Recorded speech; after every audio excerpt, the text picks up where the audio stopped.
So we were discussing open books and open books decomposition. So remember that an open book was in a manifold M was a link K and a fibration pi, which was defined outside of my link.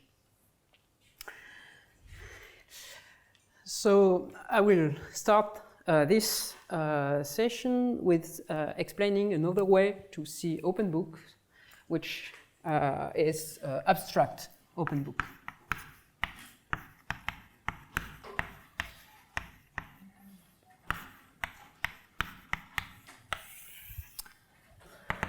So what is an abstract open book?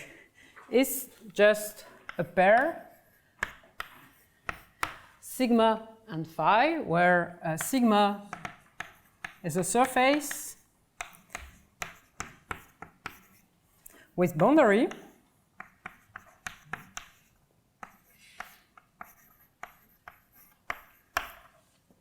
which is going to be the page of my open book, and phi is a diffeomorphism of sigma, which is the identity on the boundary.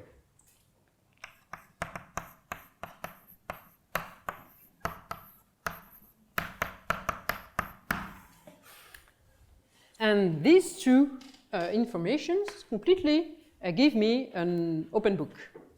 So I will first explain how to go from this to an open book.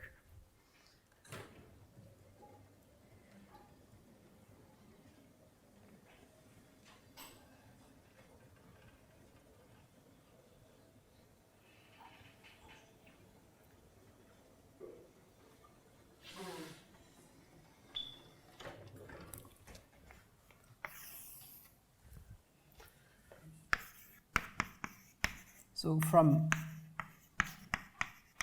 abstract open book to non-abstract open books.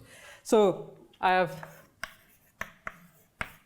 sigma and phi, and I'm first considering the mapping torus. So sigma times the interval 0, 1, and I identify sigma times 1 with sigma times 0 using phi.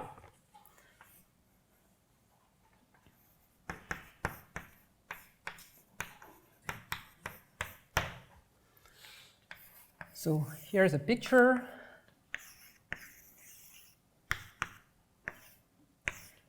So here is sigma times 0. Sigma times 1 is here, and I glue back using phi. And this, let's call this M phi. So this is also called a suspension. And so M phi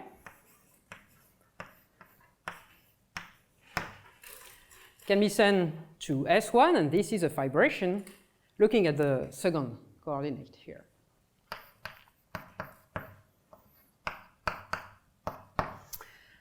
And as phi is the identity on the boundary of M phi is simple.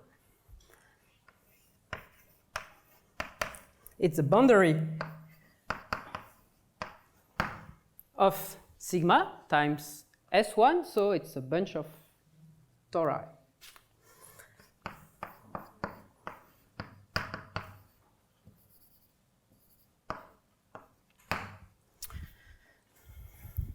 So what's the picture? So here is a piece of 1 tori at the boundary of M phi, and what you have to think is that M phi is at the outside here. So let's draw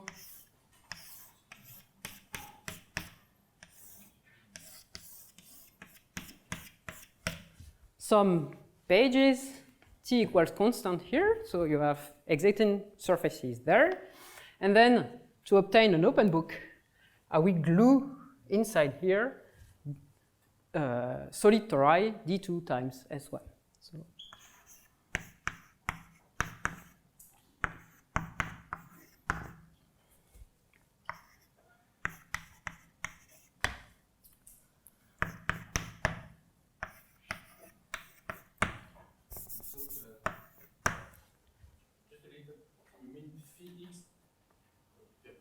Oh, sorry.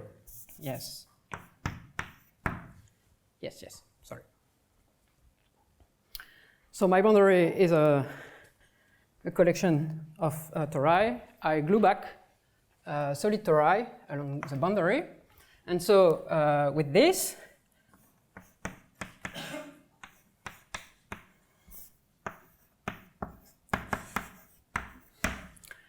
so the binding of my open book will be here in the middle of each solid tori.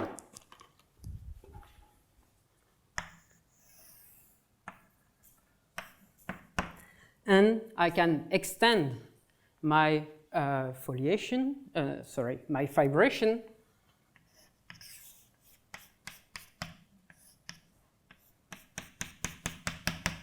there to obtain the local picture I wanted near the binding. So if you give me the page and a diffeomorphism of this page, I can construct an open book decomposition for you. And any open book can be written this way.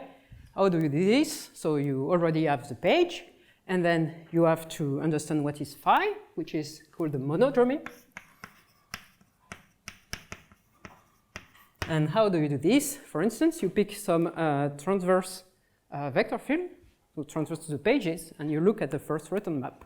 And this gives you phi. So phi gives you how you glue back the page to itself in the fibration, and this gives you the open book.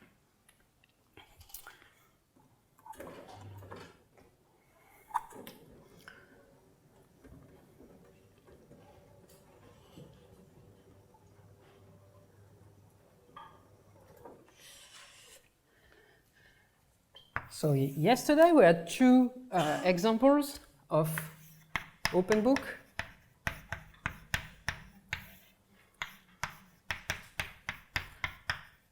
So the first one, the page was disks. So the two examples were in S3. And the first one, the page was disk, and it was bubbling up and then closing down. So here, the page is a disk. And my monodromy, phi1, is the identity. And in the second example, so this was the end of yesterday's talk. So the page was an annulus. So it was embedded a bit differently, but it was an annulus. And then phi2, so the monodromy, is which is called a den twist.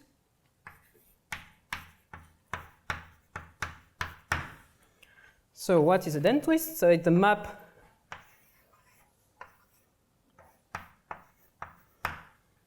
sending the annulus to the annulus, and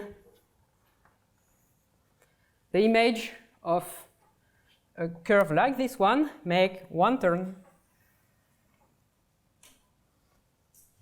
around the annulus, and so the identity near the boundary, and you have this is invariant by rotation, and so this completely describes this map.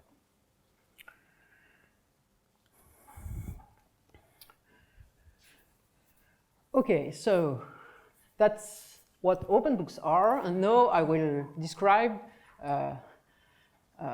what is the link between open books and contact structure.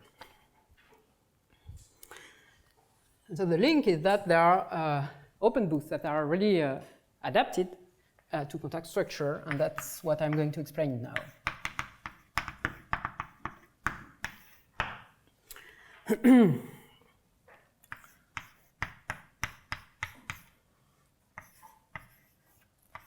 So I fix a K pi, which is an open book decomposition.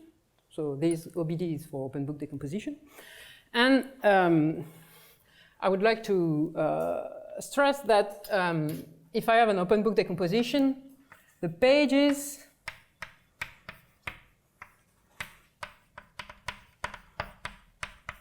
and the binding are oriented. So the manifold is oriented, so the pages are co-oriented with the vibration, therefore oriented. And K is the boundary of the pages, and so at the boundary of an oriented manifold, it's also oriented. Okay. So psi, a contact structure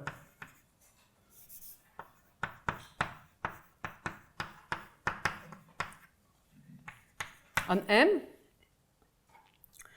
so is supported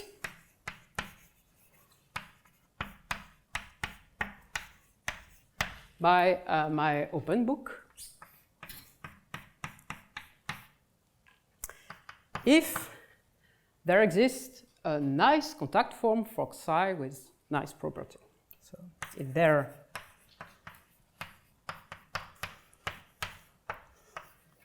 exists alpha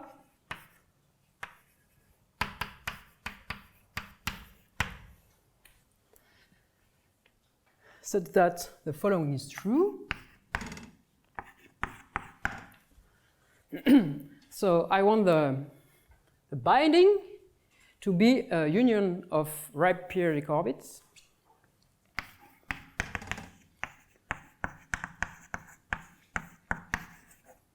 So R alpha is the Rapp vector field associated to alpha.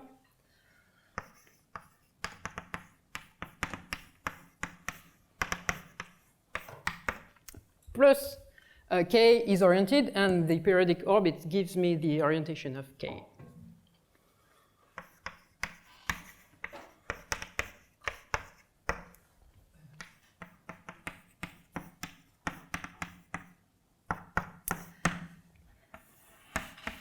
So the binding is tangent to the Rapp vector field, and the pages are transverse to a Rapp vector field.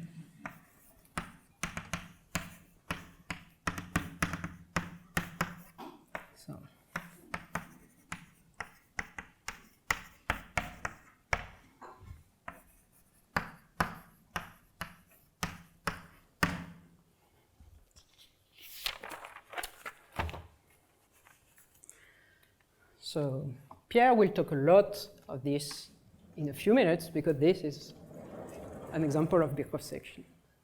So for instance,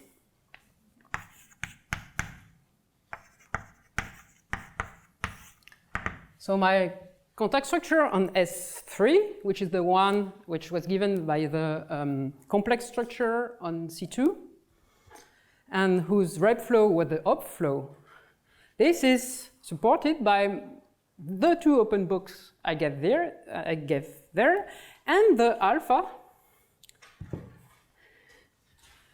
is the one for which the flow is the op flow.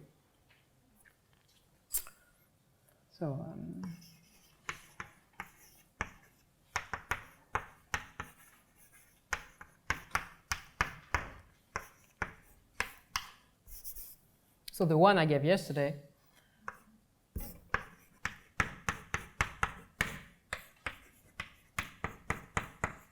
so you can check that the bindings are op circle, and then not the op vector field transversal to the fibers. So everything is explicit here.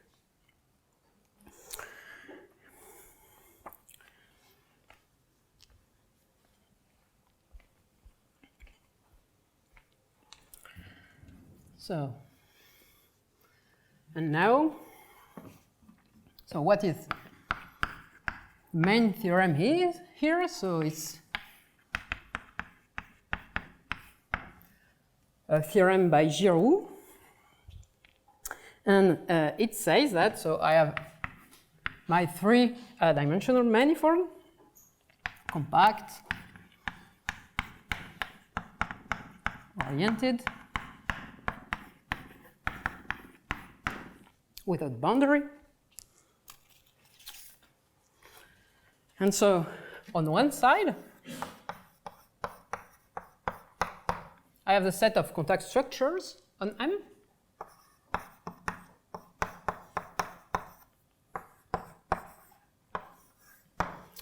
On the other side, I have open book decomposition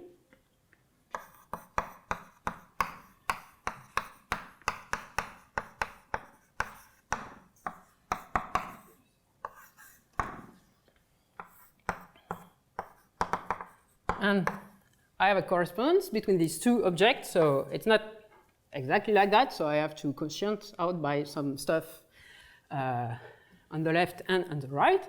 So what do I have to do on the left? I have to consider that two isotopic contact structures are the same contact structure. So isotopic, I have a path of contact structure through contact structure from one contact structure to another contact structure. And there, it's a stranger operation, so I'm going to describe it quickly, which is called positive stabilization.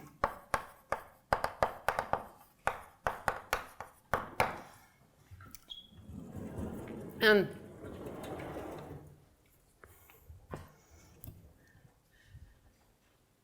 if you consider open books up to positive stabilization, so open books decomposition and contract structure are the same thing on three manifolds.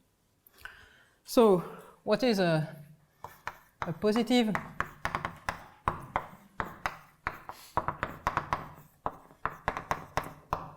stabilization? So it's an operation on open book. So I will start with an abstract open book.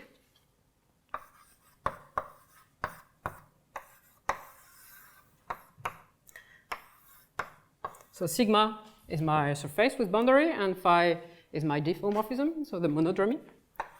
And I will get some new open book, sigma prime, phi prime. So I start with sigma, and I add an handle here. So this is sigma prime. In your definition of open book decomposition, there was no diffeomorphism. No, this is the abstract open book. I understand, but when you say there is a well-known correspondence, it does not correspond to your definition of response. Okay. You didn't put inside the monodromy. Yes, but okay, but open books, it's a topological object. So you can either define it in the manifold with the binding of the fibration, or in the abstract way with the surface. It's up to diffeomorphism. But you have no phi. I have no phi, but I can find one if I want, up to isotopic. So it's a positive stabilization. So if I start with an open book, I can describe it that way. Even if it was given in the embedded in the manifold before, I can, so this is the page, and you can pick transverse vector field and look at the first return map to obtain a phi. And then I will modify this, and this will give me a new open book of the manifold. And so I add an handle to the surface, and then I will pick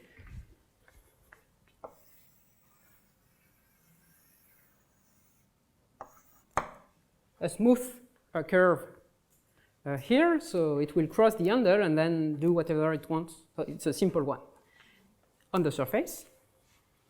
And my new diffeomorphism, phi prime,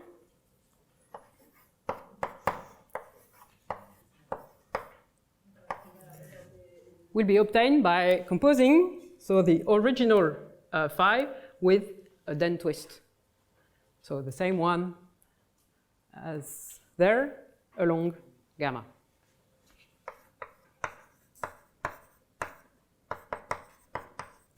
So for instance, this open book is a stabilization of this one. You add an handle here to go from the disk to the address. And then you transform your phi, and here you started with the identity, so when you compose with a den twist, you get a den twist. Is it okay, Thierry? So you added a handle, and your map was identity of the handle to start with? Yes, yes, yes.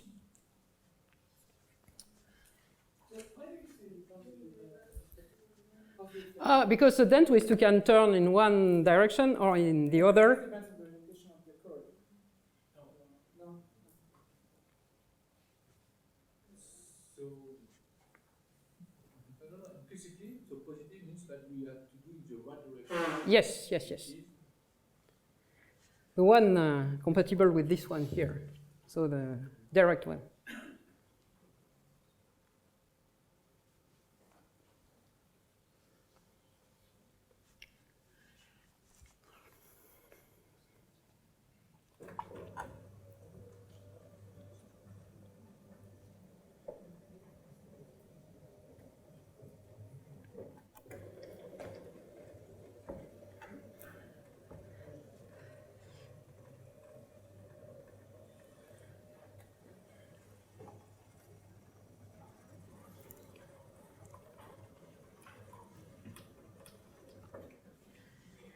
So my goal for my remaining half talk is to give you a quick sketch of proof of this theorem to explain to you how it's possible to go from one side to the other and back.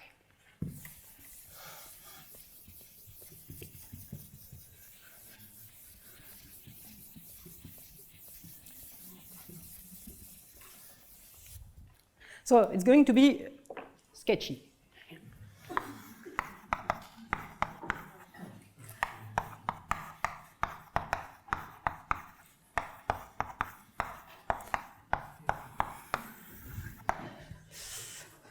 So I won't talk about isotopy or stabilization. I just want to explain to you how to go from an open book decomposition to a contact structure and then back.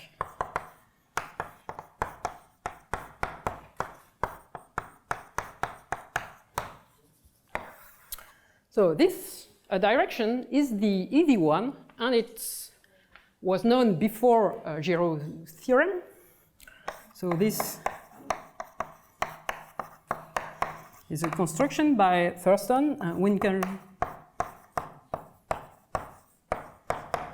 Kemper. And actually, you can use this to prove that there are contact structures on any three manifold. So I won't give details here, but the basic idea is construct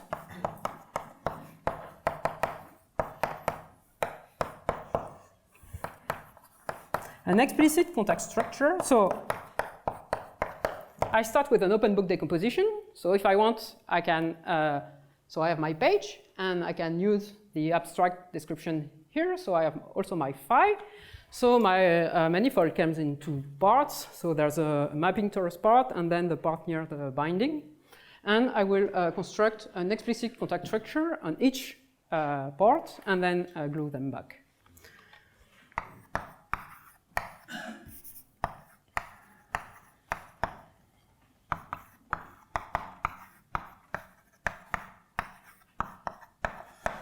So here you have something which is not a product structure, but not too far from this, so it's not too complicated to obtain a contact structure here.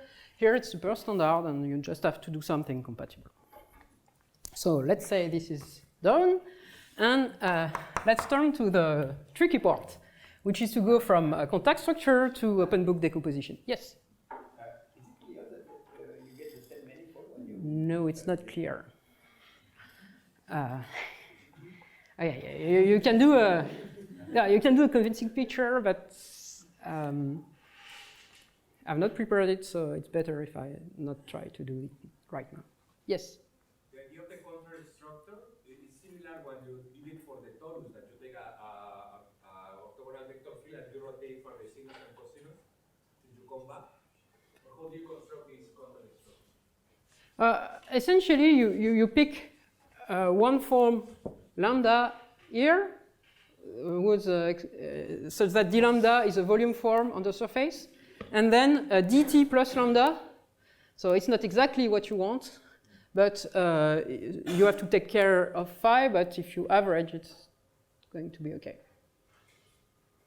Okay, so it's more or less one form on sigma, one form on t direction, and then cook up something with this. So it's not really the torus case.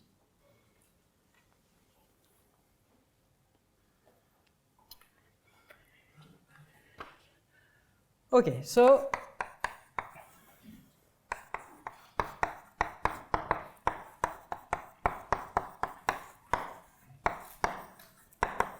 how to go from a contact structure to an open book decomposition. So I will first make a few remarks on open books and Hegardt splitting.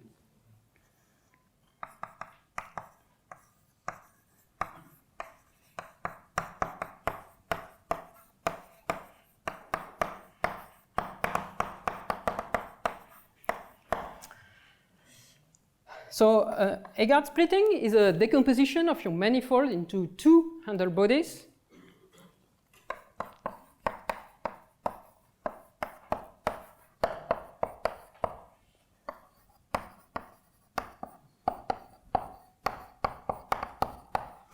And what is an underbody? An underbody is a manifold, three-dimensional manifold with boundary that you obtain from a ball by attaching handles.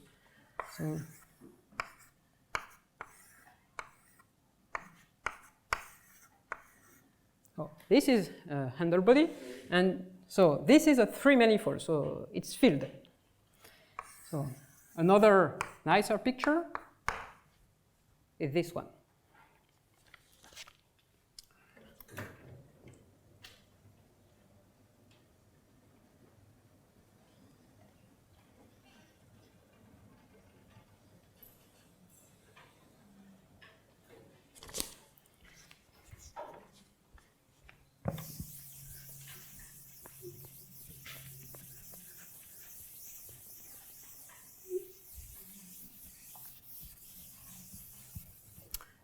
So what I will first remark is that if I have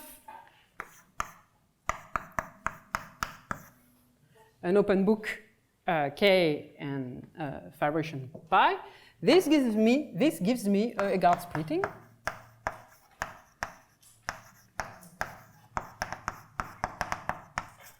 So let's consider S, which we will glue together two opposite pages of the open book.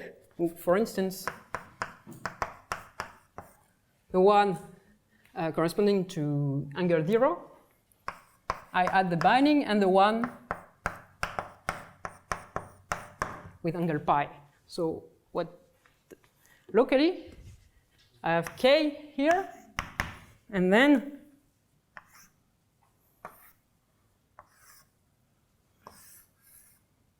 I pick two pages which are opposite to one another. So this is going to be S, and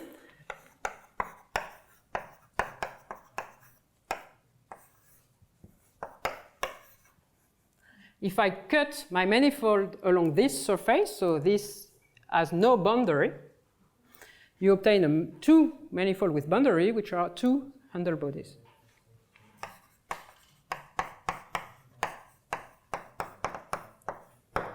So what the picture in the simplest open book, and I hope it will convince you that in general it works. So the simple open book, so K was a circle here, and then I pick two disks. So let's say in opposite situation. So let's say I'm taking this one here, and then this one here. And if I cut along this sphere, so I obtain two spheres. So the one I see well is the one that is compact here. And so here I have K.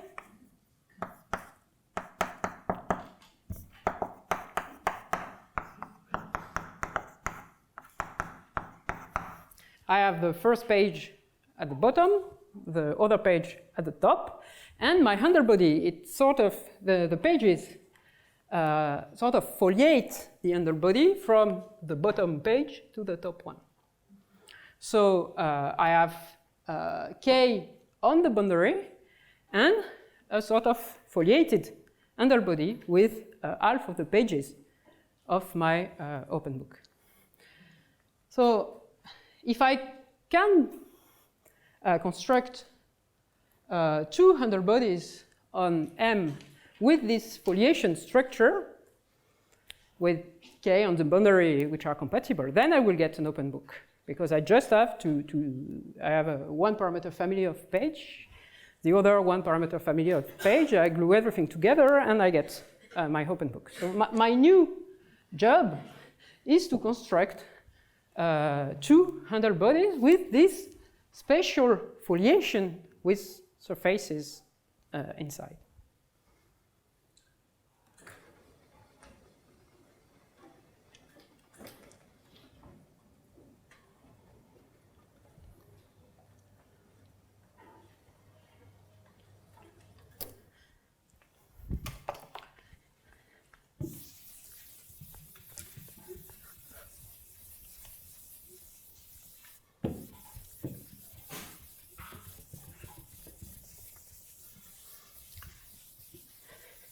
So, how do you construct? So, I have to construct Hegardt splitting. So, how do you construct Hegardt splitting in general? Forget about the contact structure.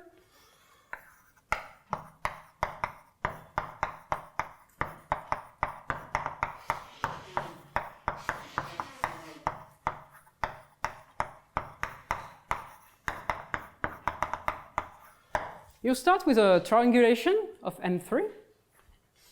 So,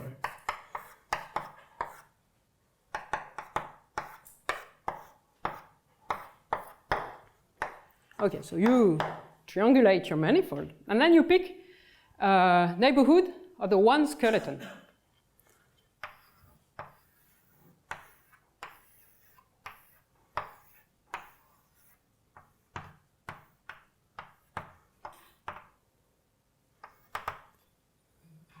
So let's call this neighborhood H1. H1 is clearly a underbody.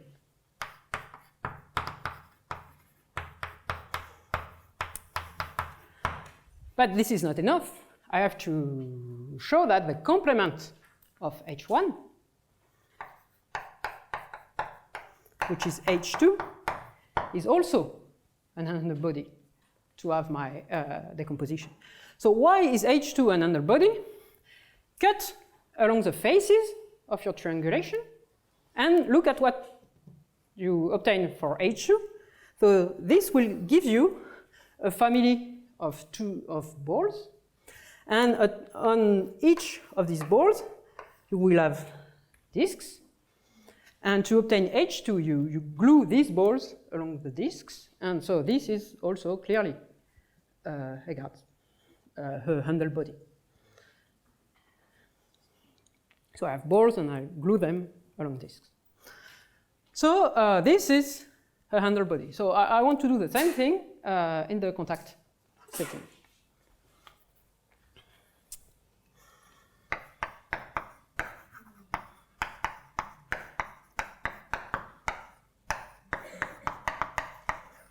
So I will use the same strategy, and I will start with a triangulation of my manifold. Yes? How did you define H1? So it's a neighborhood of the one skeleton. So I will start with a triangulation, but I will pick a special one. So I will pick a triangulation that is nearly tangent to xi, the contact structure. So you have to be careful, because this is a strong condition. You have to be extra careful around the vertices of your triangulation. Okay, but let's assume we can do this and have this kind of triangulation, but with special edges that are tangent, almost tangent to the contact structure. Then I want to construct a foliated underbody, so I will start with constructing the page.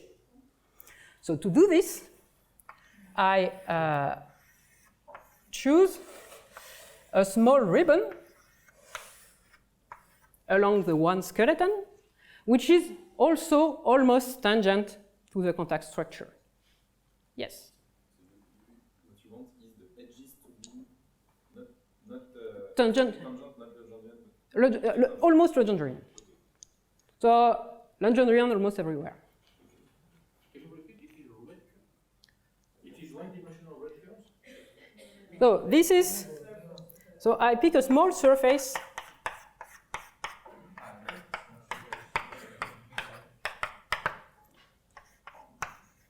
So this is a small surface sigma, which contained my one skeleton in the middle, and it's almost tangent to psi also.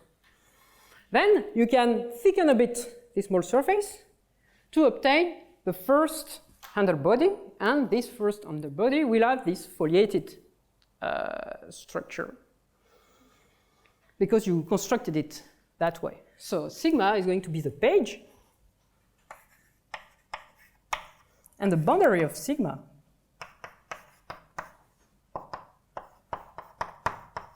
is going to be the binding of my open book. So I've made progress there. So now what I have to explain to you is why is the complement, so it's an handle body, that's okay, it was the case here, but why is it foliated and why can I construct an open book out of it? So the strategy. I see a page, but I don't see a handle body here. Yes, so you have to thicken the page a little bit to obtain a handle body. So, yes. The packaging contact, when you follow a triangle, you don't go up. You are able to be almost jump onto this close. Yes, because the contact structure may turn.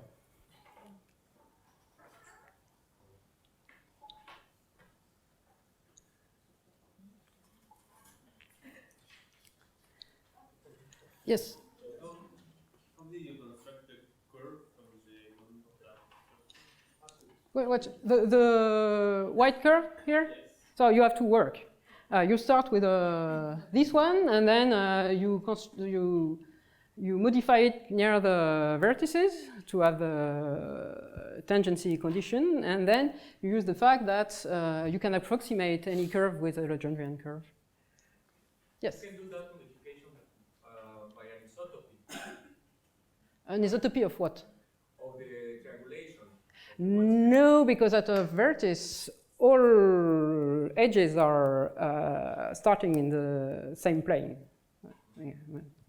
It's not exactly an isotopy, but okay, close to. I'm lying a lot, you know. That's why it's a sketch and proof. Yes, you have to work to do this, and it's not obvious at all. Nothing is obvious in what I'm saying.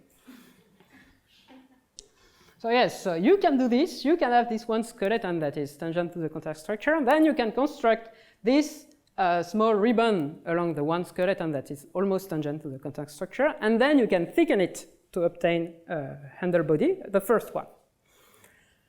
Then you have to get the second one with a foliated structure.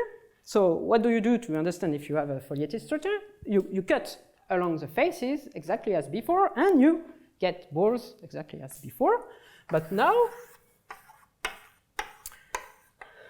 on the boundary, you also have K, which is a boundary of sigma.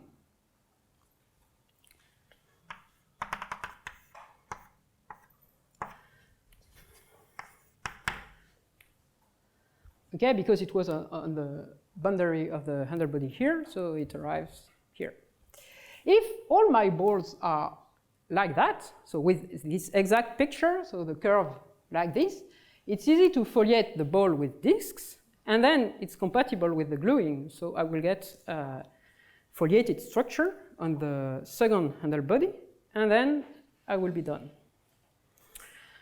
So why is this picture correct? Why can I ensure this? So there's at least two conditions I have to make sure are satisfied. The first one is that K intersect each face exactly twice. So what is this condition? So remember that this is, so my picture is a bit misleading, so the disks are big in the picture. So this corresponds to a face I'm cutting along. So this means that, and remember that I'm looking at the boundary of my surface. So, and this surface is almost the contact plane. So this tells me, the 2 points here tells me that the contact structure is making exactly one turn when you go around the face. So that's why it's possible. So counting the number of turns the contact structure is doing around a curve, it's a certain Binecke invariant. It comes from contact topology, and you can control that kind of things. So with contact control, you can ensure this. The second condition is that you have only one curve when you glue back things here. If you have multiple components, you won't be able to foliate it. And this also comes from contact geometry, so this is a bit more involved. It comes from the fact that this contact structure here is tight, and so you have only one curve. And so if I can, so I start with my triangulation, nice one. I get the first on the body. Then I can prove that if I were careful enough when I choose the triangulation, then I have this nice condition satisfied here on the curve. So I can foliate the second handle body too, and I get an open book at the end. And so that's the end of the sketch of proof. And I can, if you have any question, I can try to answer for this proof. And if no, Pierre is going to talk to you about Birkhoff sections. So, well, first of all, thank you all for still being here and not leaving. The goal now is very connected to everything that Anne explained. Is in a sense to find other examples of open book decompositions. Maybe, I would say, more connected to several dynamical situations, although we have seen some ray vector fields here. What I want to explain, what we call a Birkhoff section, is a way to compute compatible open book decompositions. In a sense, well, it's an alternative construction. So, yes, I will start here. The thing is that if you, well, I will start with a sentence about topology. In topology, when you have a fibered link or a fibered surface, so a fibration over S1, actually it's enough to know one page of the fibration to know everything. In a sense, in the same way that Anne explained that when you have an open book decomposition, if you have one page, you cut along that page, and then what remains is almost trivial. It's a product. So starting from there, if you want to construct open book decomposition, it's enough to find one page, and that's why I will give this definition. So I don't know where we are with the, I don't know, yesterday there was 1, 2, 3, 4, 5, 6, maybe it's 7, say. Let's start with 7.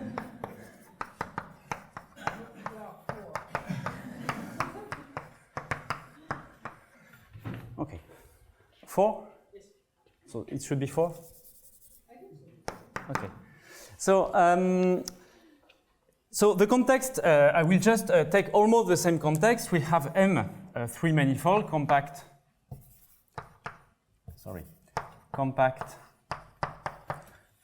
oriented 3 manifold. And we will equip it with a vector field, and as almost everyone did so far, we will think about the flow of this vector field. So we have phi t, a flow on M, and here, as all flows we have seen, and like another flow, it's non-singular, so it never vanishes. Okay, and so there are two objects we will be interested in, mostly. We will say that in this context, sigma, so I will write it like that. An immersion of a surface sigma into M is a transverse surface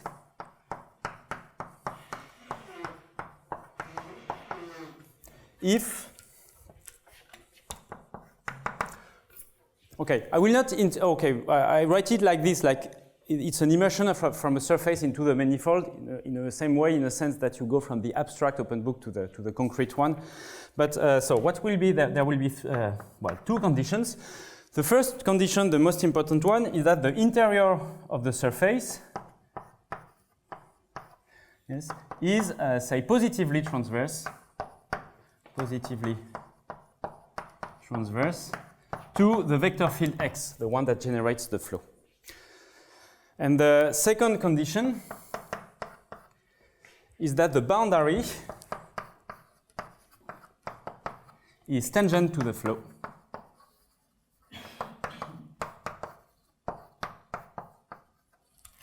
Okay, I will be a bit more precise here. That one. So here, I will say that when I say that this is positively transverse, so here I was, when I say I, it's because actually I was, in general, we just ask I to be an immersion.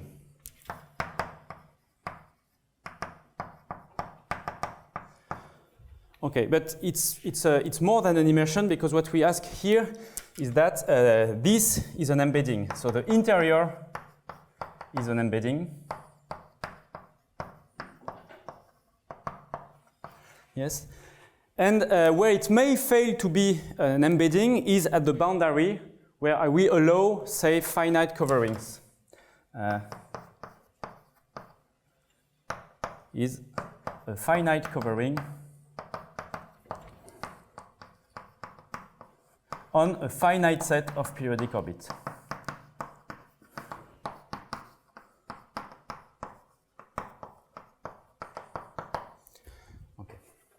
So this is what I will call a transverse surface. So you may think in the previous situation that the pages of an open book decomposition adapted to the Rep vector field were satisfying these two things.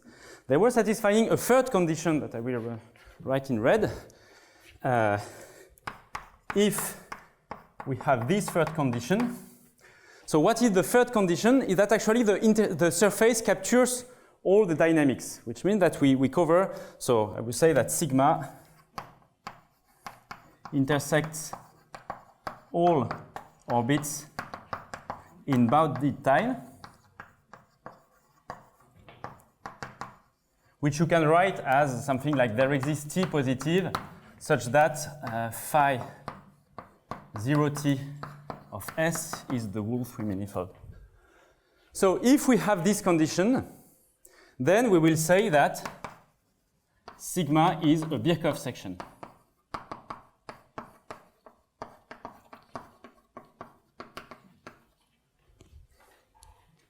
Okay, so here, in the first part, when I just define a transverse surface, I relax a bit the notion, but this will be a tool that we will use, and here I add this condition to have a Birkhoff section. Okay, so I will just sketch two examples.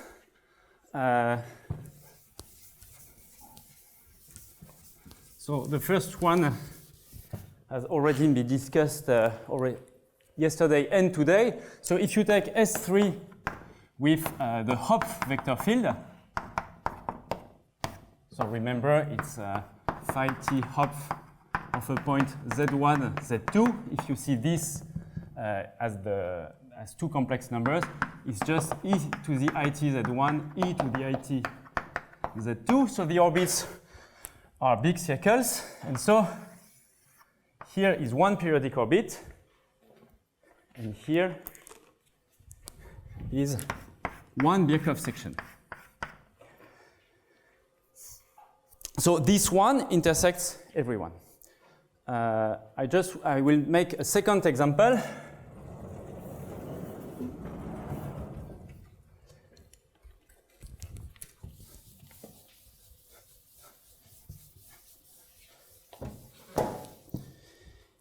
If you look at the geodesic flow on a surface, so now we will start with, say, S2 with a Riemannian metric.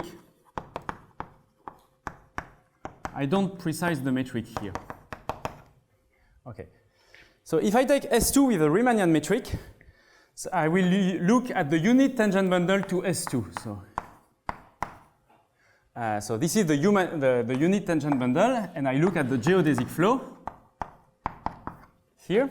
So the picture is the following. So, well, let's say we take a bumpy metric like this. Okay. And so in the unit tangent bundle, remember the unit tangent bundle is just the circle bundle where above every point there is a set of length 1 tangent vectors. And so when you have a Riemannian S2, it turns out there is always a simple closed geodesics here. So, well, on this picture there are at least 3, but 3 obvious ones, but I will just pick one. So here, if I take gamma, simple and closed geodesics,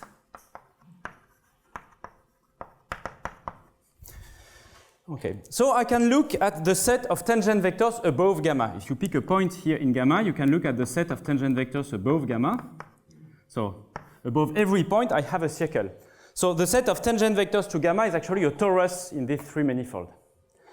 Now in this torus, I can pick, so in this torus, there are 2 peculiar orbits, meaning actually gamma, you can look at the set of tangent vectors to gamma, say in one direction. So upstairs, if you lift that, this gives you a circle, which is a closed orbit of the geodesic flow. Now, if you travel along gamma in the other direction, this gives you, oh, okay, the picture is a bit ugly here. So let's say there was one orbit of the geodesic flow which was like that, intersecting the fiber, each fiber along one tangent vector. Okay. Now, if you travel along the geodesic in the other direction, it gives you another lift, which is in the same torus, but just rotating by pi. So here, this white segment here represents the fiber to a point. So in a sense, this is the set of tangent vectors to that point. And so when it's at this point, there is this orbit corresponding to the geodesic in one direction and so on. Okay, so in this torus, and if you look at the position of this torus with respect to the flow, you see that there are 2 tangent orbits. And then there are the orbits that goes from the left to the right. They correspond to what we see here, a certain annulus here. And there are the orbits going from right to left. They correspond to another annulus. Yes, so here I decompose this annulus into this torus into 2 annulus. And so if you pick one of those annulus, for example, all vectors pointing to the right, this gives you a certain annulus upstairs. Yes. And here the claim, I will call this annulus A gamma. So actually there are 2 choices, but I pick any of them. And the claim is that A gamma is a transverse surface for, say, the geodesic flow. Because if you look at the interior of the surface, it is indeed transverse because the geodesics, they really cross, they cannot be tangent to gamma. Yes. The boundary is made of 2 periodic orbits, so it's tangent, and here there is no immersion covering discussion, everything is embedded. Yes. And then you may wonder, what about condition 3? Is this a Birkhoff section or not? Do we intersect all orbits of the geodesic flow? So if you look at this picture, well, I don't know how obvious it is for those who've never seen it, but actually it's not a Birkhoff section because you can pick, say, there is one orbit here, and this orbit, the lift of this periodic geodesic, will never intersect this annulus. So that's why this surface here is a transverse surface, but it's not a Birkhoff section. So there is one situation, I will just say that, there is one situation in which this is a Birkhoff section. This is in the case where where this cannot happen, and this cannot happen when the surface, for example, is the curvature is everywhere positive. So if so S2 has a positive curvature, strictly positive curvature, then A gamma is a Birkhoff section. And so in this case, in particular, if you push this surface by the geodesic flow, well, maybe by changing a bit the parametrization so that the first return time is 1 or close to 1, then what you will obtain is an open book decomposition of this unit tangent bundle. Okay, so I think that My time is also almost over, but so what we will do on first day is to use these surfaces, to play a bit with these surfaces, to see some examples of constructions of this Birkhoff section and open book decomposition, but playing with that game of starting with transverse surfaces and gluing them together. And then I will also try to raise some questions I am very interested in, and we are very interested in. Okay, so see you on first day.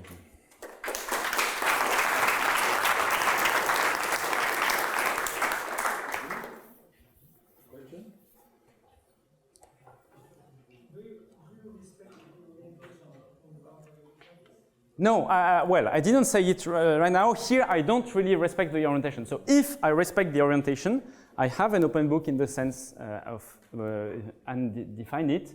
Actually, in this case, if you don't respect the orientation, you have what is sometimes called rational open book. I mean, you have a more general object. I will maybe come back a bit on this. But yes, actually, this is a bit more general because of this relaxed condition on the boundary to recover exactly what Anne had. And yes, you should ask that the boundary is actually also embedded, so everything is embedded, and there is a compatibility condition on the orientation and the boundary. I will come a bit more on that on Thursday.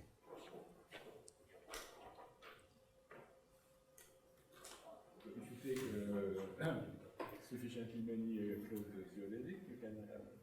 Yes, there is just one thing you have to I will start with this, but the thing is that you could take, yes, 2 geodesics and 3 geodesics, and probably this is not enough because there will still be some geodesics staying between those two, non-closed, but staying between those two. So maybe you have to add a third one like that. But then the thing is that in order really to capture all geodesics, you introduce some double points, and so you have to deal with those double points. So yes, you can do that. You can do that to obtain a Birkhoff section, say, in many situations, not all, but many. But then you just have to explain one thing here.